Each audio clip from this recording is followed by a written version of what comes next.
They called it the John Deere 4020, a 95 horsepower tractor built not to conquer, but to endure. Yet in the final tally of the Cold War, this machine did what missiles could not. While the Kremlin tried to feed an empire with control, American farmers, armed with honest steel and trust, were fueling a quiet revolution from their fields. How did a workhorse from Iowa help break the world's second superpower? To answer that, you have to see where the seeds of collapse were really sown. In 1963, the John Deere 4020 rolled out of Waterloo, Iowa, and onto the pages of American history. 95 horses pressed into a single block of cast iron, its engine fired with a promise. Power you could trust, day after day. On the assembly line, rivets snapped and paint settled into that unmistakable green, each machine a handshake between factory and field.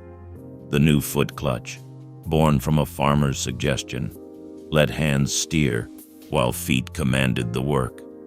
Operators could choose diesel, gasoline, or LP gas, fitting the tractor to their land and their needs. Hydraulic levers shifted easily to the right, gear shifters bent for comfort, and the seat, set just so, made long days feel a little shorter. The 4020 wasn't built for show. It was built for the man who would depend on it, season after season. Reliability measured in acres, not accolades. In the design rooms of Waterloo, a battered suggestion box sat closer to the drafting tables than any blueprint. In 1962, a farmer's letter landed there, his handwriting steady, his words plain. Too many hands, not enough feet. The old hand clutch, he wrote, made it hard to steer and shift in the same breath. That note traveled straight to the engineers, who listened. By the next season, the 4020 foot clutch was standard, freeing hands for the wheel and giving back control to the man in the seat. One engineer, years later, said simply, "We built for the man who'd have to fix it." Every improvement, every lever moved, every bolt chosen, was a quiet act of trust. At Deere, maintenance was more than a chore. It was a promise. We built for keeps. In Moscow, the answer to hunger was always scale.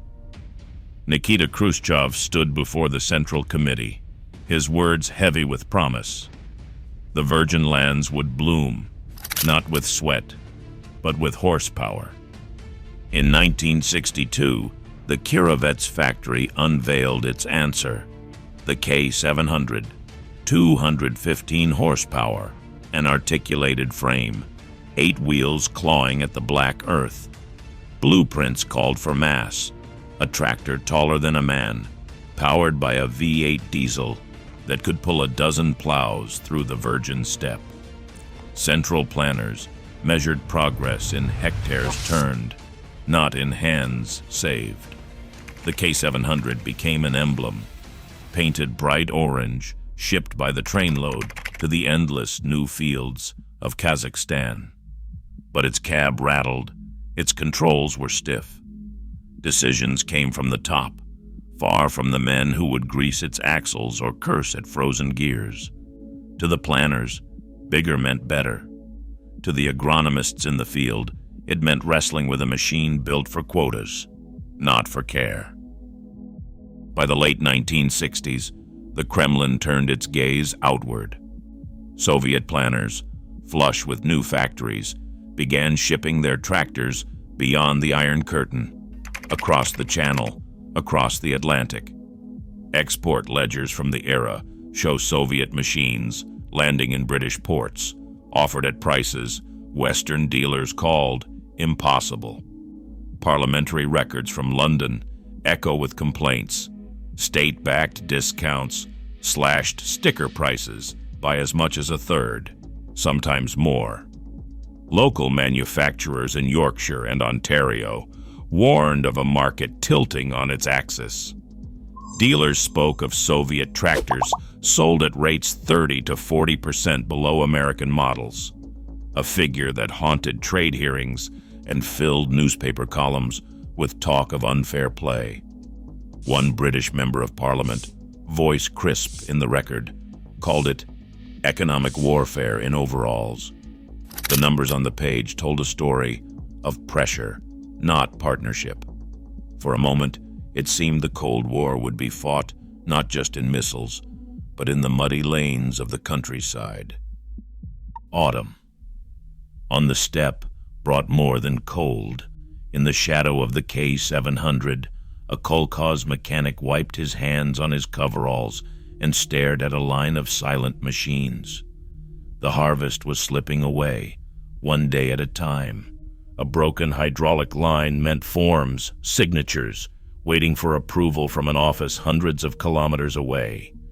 By the time the stamped paper arrived, the wheat was black with rot, and the tractor's gears were locked with rust. He muttered, "Steel, rusted," waiting for stamps.